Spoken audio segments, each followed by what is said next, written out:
Good morning, guys. Happy Sunday. I'm having breakfast. Ayoko pa sana. Ayoko pang kumain, supposedly. Diba, nagpo-fasting ako. Ang kaso, inom ko ng gamot. So, wala nakalagay dun sa box kung pwede yung kung pwedeng i-take siya without, on an empty stomach. So, just to be safe, kain na lang tayo. Ayun, masama yung pakiramdam ko. Well,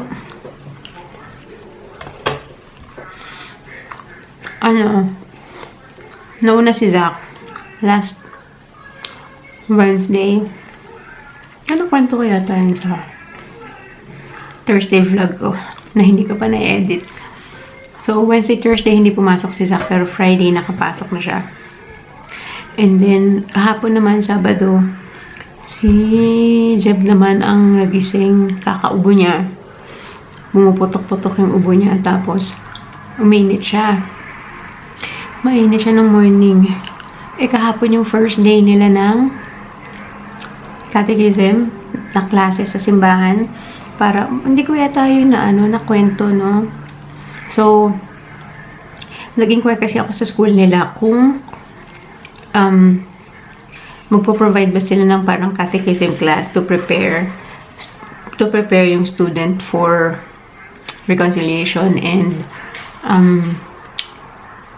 communion or Holy Eucharist.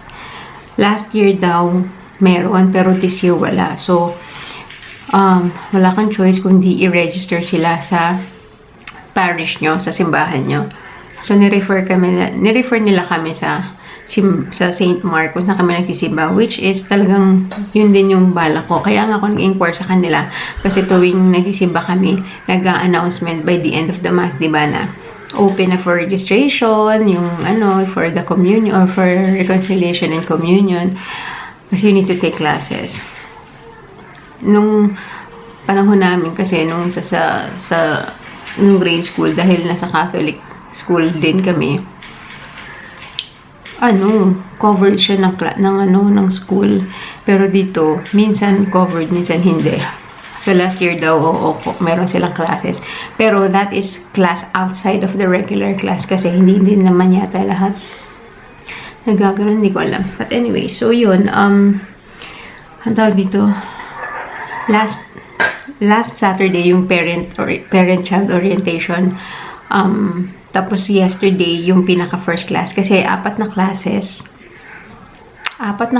yun every Saturday, 3 to 4:30.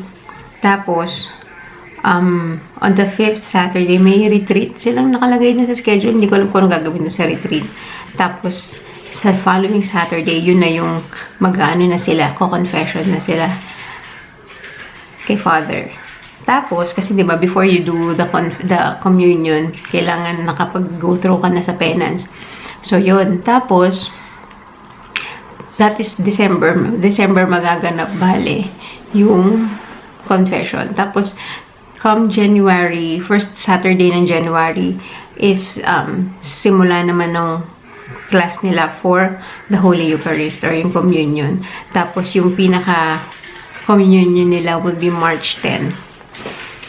So, yun. So, since parang 4 Saturdays lang yung klase, sabi ko, paano pag nag-absent si Zeb, baka mamaya, hindi na siya i-allow. Baka sabihin sa kanya, sa next batch na siya, ganyan. Kasi pag binamiss kang class, although wala naman sinabi last time. Meron silang book, by the way. Ito yung book nila. So, yung ginagamit. Kaya pumunta sila kahapon, naka-backpack. Ayaw nga nila, sabi niya, do we really need to bring backpack? Sabi ko kasi pinagdala ko ng water bottle, ganyan. Ayaw mag-backpack, sabi, bubuhat na lang daw yung libro. Ayun, kahapon, may mga naka-backpack, mayroong mga hindi. So, ewan ko kung next week, gugustuhin pang mag-backpack. Anyway, so, ayun, morning, medyo mainit siya. Mga bandang 12, okay na. Or normal na ulit siya. Kasi nung morning, parang matamlay and all that. Pero mga bandang 12, okay na siya. Siguro, galing ni Lord, sabi niya. Kasi pinaproblema ko. Sabi ko na, hindi siya makakasali. So, okay na siya. Wala na siyang lagnat ng mga bandang 12. Tapos, acting normal na ulit siya. So, naka-attend kami. Tapos, habang nandun sila, kasi 1.5 hours yung class, nandun diba yung Goodwill, yung lagi namin pinupuntahan. Tapos katabi ng Goodwill is yung Rexall na drugstore. Nag-start na kasi dahil flu season na this October, nag-start na silang mag-provide ng flu vaccine, which is free. You just have to go to mga drugstore like Rexall, Shoppers Drug Mart. Hindi ko pa alam kung saan yung iba. You don't have to really go to a clinic kasi nagagawa siya sa mga drugstore. So, ayun. So, kasi diba nagpa-flu vaccine kami 2 weeks before our flight. So, March yun. Kasi yung flight namin is April 4. Exactly 2 weeks noon before nag-schedule kami ng flu vaccine sa Singapore. So, sabi ko baka hindi tayo pwede magpa-vaccine, baka once a year lang. So, pumunta kami doon. Nag-inquire kami. Sabi ko, pwede bang magpa-vaccine kung kakapa-vaccine lang nung March? Tapos tinanong nila dun sa parang pharmacist nila. Okay lang daw, as long as more than 3 months na, pwede na. So, nagpa-vaccine kami ni Daddy, pareho, while waiting sa mga kids. Sayang nga, sabi sila sa next time na rin siguro kasi nga inuubo pa. Meron din naman dito yung Shoppers Drug Mart sa tapat, yung mall sa tapat namin. So, yun. Kaya pagkagising ko, actually kagabi pa, medyo sore na yung braso ko. Tapos pagkagising ko, yun, masakit na. Tapos masakit yung katawan ko hanggang likod. Hindi ko alam kung connected to dun sa vaccine or kagabi kasi nag-aaral ako nasa kama. Nakaupo lang ako sa kama. Hindi ako nakasandal, sakit na sakit na yung likod ko. Kasi tinatamad ako, ayoko umupo dun sa computer chair ko. Kasi parang hindi rin ako komportable kasi ang lamig ng chair. So, nandun ako sa kama. Tapos, napupurga na ako kakaaral kasi may midterms na this week. Although yung accounting namin, hindi siya midterm, hindi siya from start to kung ano yung natutunan namin ngayon. So, yung test namin sa Wednesday is yung kung ano yung diniscuss namin after ng first test hanggang yung diniscuss namin today. Medyo complicated din yun kasi nasa depreciation kami ngayon. Tapos, yung statistics, yung sa Tuesday naman. Yung statistics namin yung matindi kasi from beginning up to kung ano yung natutunan namin. Bale, parang 6 chapters yun.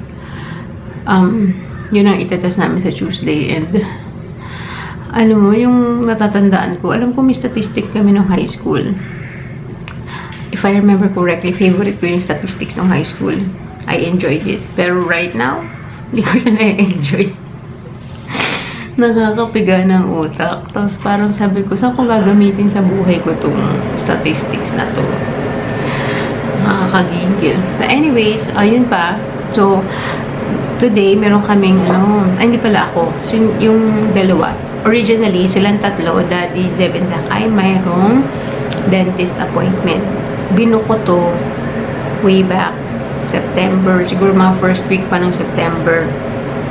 So, sinabi lang sa akin ng babae na the latest, yung pinaka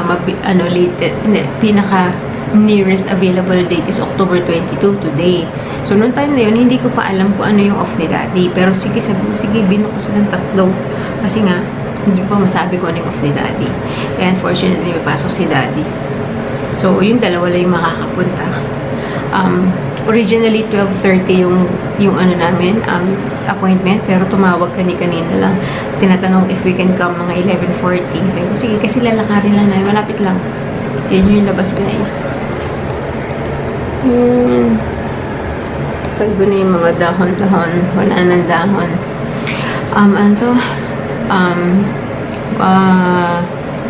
Ayun, so pinapapunta ko ng 11:40. Kaya, ayun, nakapag-breakfast na yung dalawa. Ang iniisip ko lang, kasi nga umuupo si Zeb. Paano yung pag nakanganga siya, tapos, kasi papapastahan ko meron na naman silang mga butas sa ngipin. Kaya, we'll see kung paano. Si Zach is totally okay naman na. Kaya sabi nga ni Daddy kahapon, sino kayong susunod sa atin na magkakasakit? Sabi ko, hindi ako pwede, may midterms ako. Sabi ko, ikaw na lang. Tapos, kaya naisip din namin na magpa-flu vaccine na kami kahapon. Kasi nga,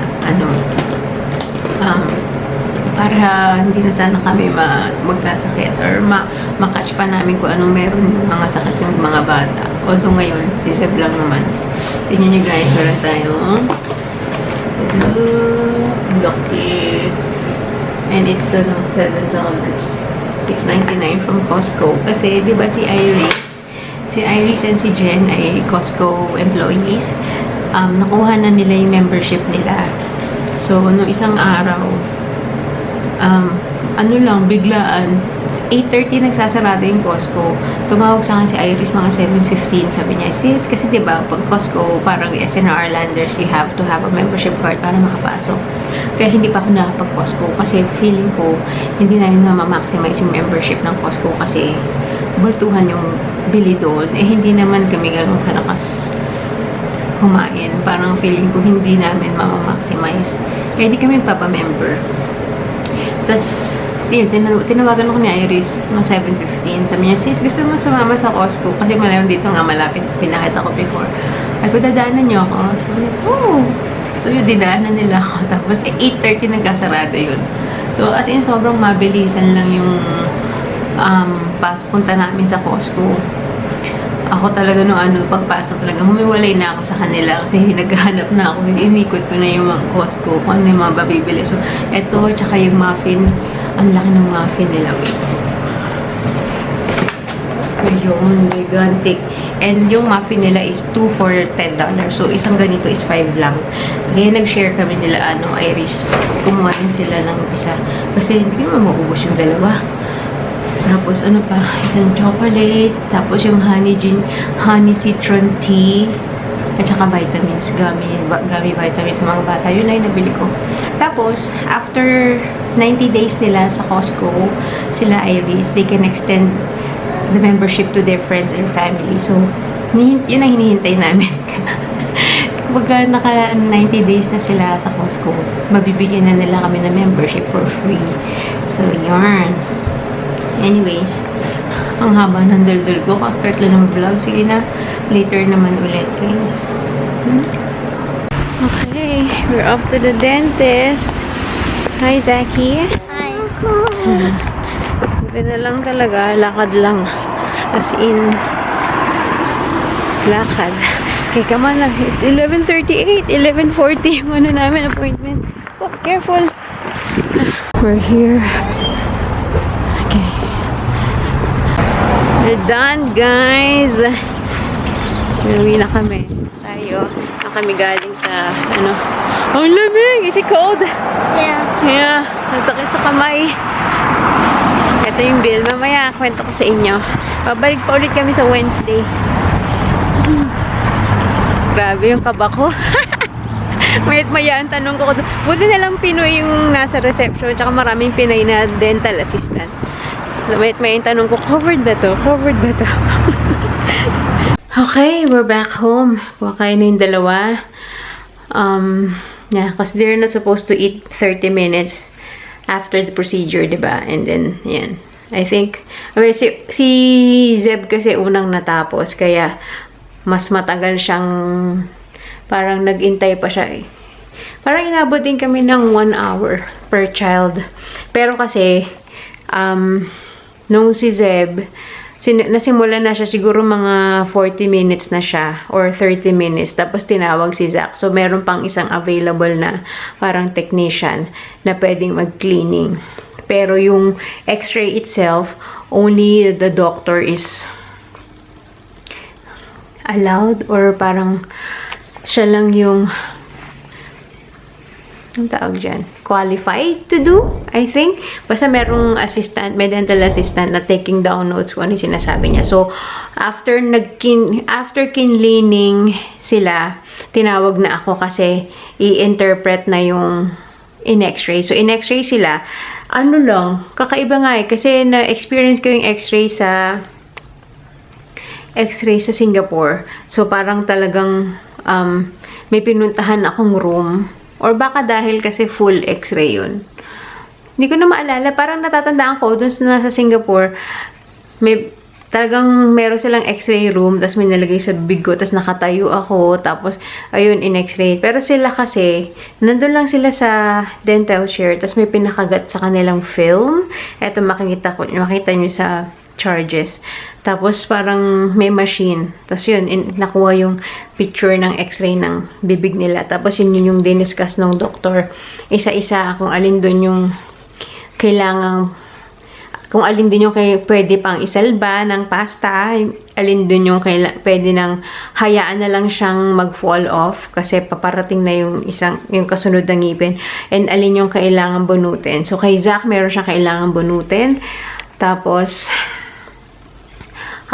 isang bunot at isang pasta yung kay Zach. Kay Zeb, 2 pasta. Tapos yun, and hindi sila nagagawa, like, in-expect ko, like, ngayon na din gagawin, hindi, kasi, wala daw available na doktor na gagawa, fully booked daw sila, ganyan. So, separate booking siya, and ang nakuha naming slot is sa Wednesday, 6:20 PM, kasi bukas sila hanggang 8 o'clock, so, ayun, so, bubunutan si Zach sa Friday, sa Wednesday. I'm scared for him. Pero hindi ko alam. Pero kailangan na daw kasi, severely infected yung nandun sa left side niya, sa taas. Anyway, so ito yung bill. Papakatok sa inyo. Ayan. So as you can see, total provider charges is 438.09, and that is for 1 patient. So, kay Zeb yata to. Pero kasi pare-pareho lang nung ginawa sa kanila. And exam, 2 films, dun in x-ray, bite wings, 2 films, panoramic film, scaling, polishing, and fluoride treatment. Magkano yung fluoride? 33. Ayan, so, polishing, 68, scaling, 38, panoramic film is 101. Yun yung parang pinakamabigat. Yan. So, kaya nag-total lang 438. Pareho sila ni Zach niyan. So, ayun. Thank God for insurance. Kasi, hindi covered ni Alberta Health card ang dental.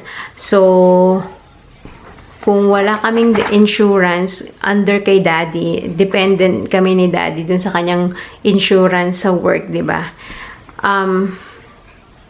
Ito yung babayaran naming out of pocket for each. But then, since covered kami ng insurance, wala akong binayaran kahit 5. So, imagine niyo yun. Paranoid nga ako. Parang ang lakas ng kabog ng dibdib ko. Kasi may pinapirmahan sa akin. So, tinawag na si Zeb. Sinisimulan na siya. Tapos, tinawag niya ulit ako ni Kuya, yung sa reception. Sabi niya, pa-sign po ng financial, ang tawag doon? Financial agreement.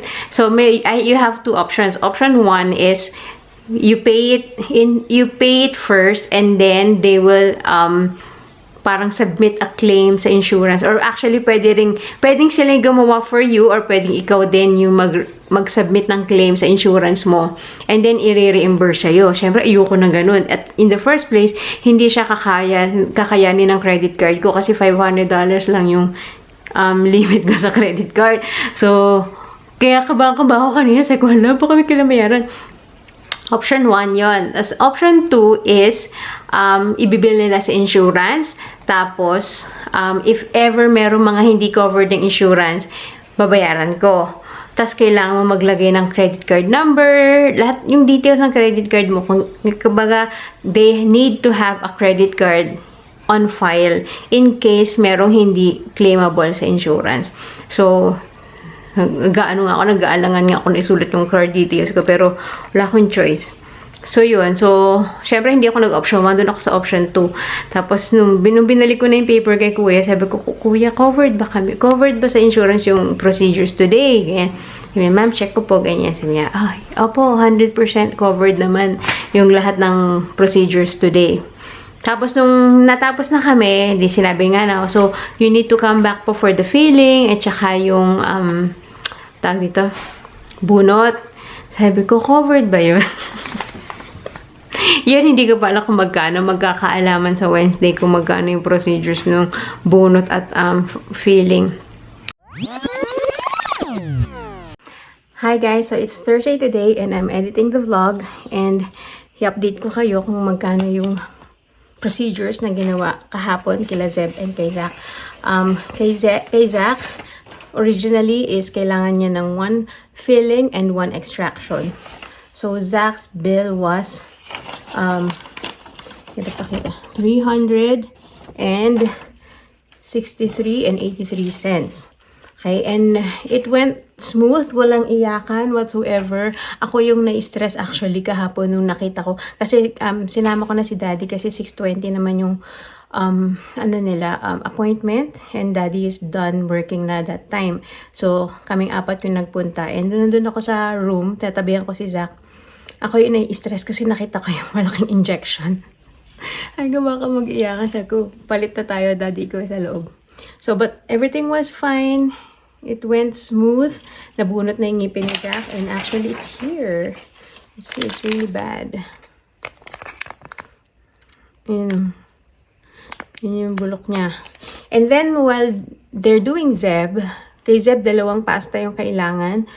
And habang ginagawa siya, yung isang ngipin niya nahulog on its own. So, syempre, wala nang bayad yun. Wala namang ginawa. Pero, andito yung ngipin ni Zeb. Kasi umuuga na yun talaga. And papalabas na yung, yung isang ngipin. So, for Zeb, the bill was 375 ito. Mas mahal pa yung kay Zeb, nagtataka ako. Pero kasi, I think yung pasta, kasi pati yung pasta niya, yung isa 209, yung isa 165. I think it depends on how much. Kasi nga, di ba yung pasta is, depende kung gaano kalaki yung butas. So, depende yung dami. But imagine nyo, sobrang liit lang nun, parang ilang milligrams lang yung ginamit. Pero ang mahal-mahal. Ayun, so mas mahal pa yung kay Zeb kesa kay Zach na bunot. Yung bunot itself for Zach, extraction is 154. So yun, nakatotal na naman tayo ng roughly 800 kagabi. And hindi pa din tapos. Hindi ko alam kung bakit pinapabalik kami for another pasta na naman kay Zach. Although kasi marami nung first appointment, marami nakita kay Zach na pwedeng pastahan. Pero sabi ng doktor, for this one, we'll just let it go. Wait na lang natin na matanggal on its own.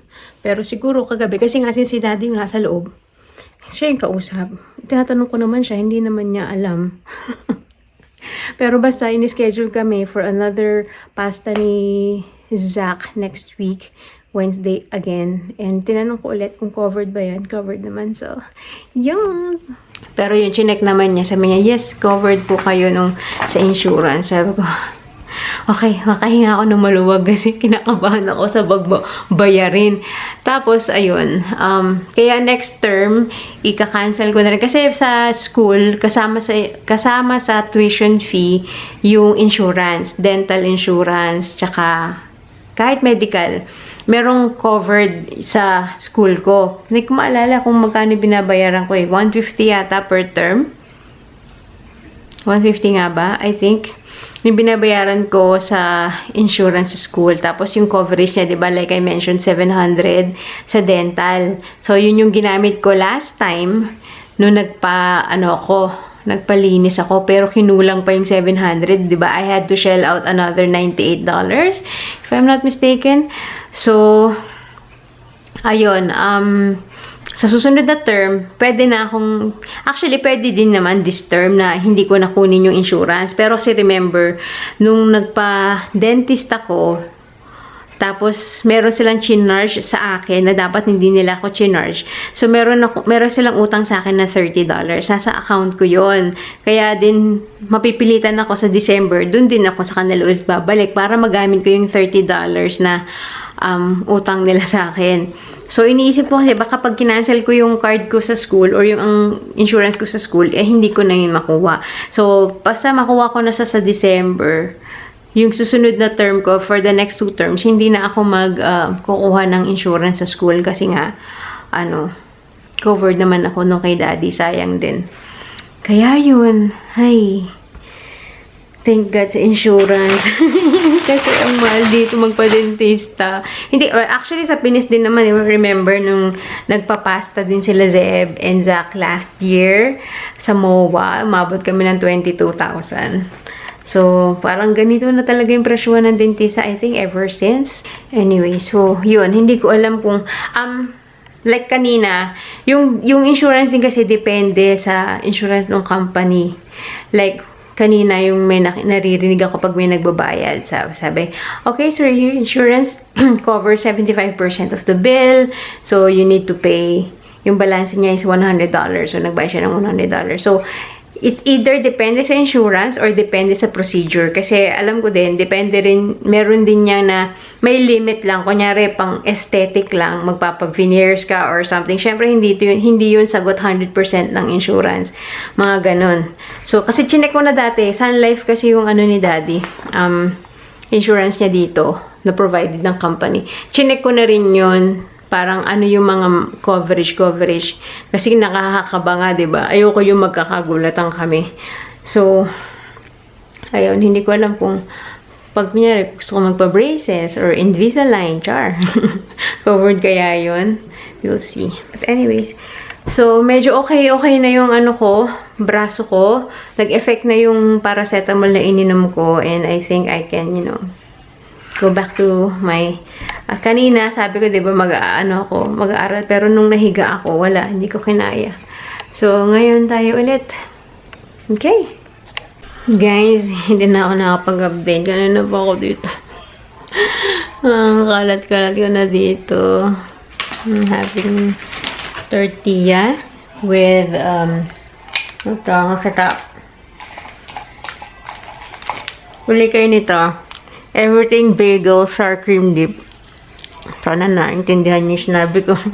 Everything bagel sour cream dip. Kasi, actually, nung binili ko yan, nagkamali ako ng dampot. Akala ko cream cheese siya na everything bagel. Tapos nung gagawa na akong tinapay pagbukas ko, sabi ko, ba't ang labnaw? Sour cream dip pala siya. Tapos, meron kaming ganitong tortilla. Sabi ko, parang masarap siyang isaw-saw. So, nung unang kain namin, naubos namin to. So, pangalawang bili na namin tong dip na to kasi nga masarap siya. Anyway, review lang tayo. Again, kanina pa ako dito. Statistics, nire-redo ko yung mga assignments. That's my way of reviewing it. Buti na lang kasi yung assignments namin, you can redo and redo and redo. So, yun. Para ma-refresh yung utak. And I'm just gonna end the vlog. By the way, birthday pala ng ate ko today, Sunday. Pero, ano na doon Monday na yata ngayon doon. So, if you're watching, ate, happy birthday. Anyway, I'm gonna end the vlog. I'll see you on the next one. Bye, guys. Good night.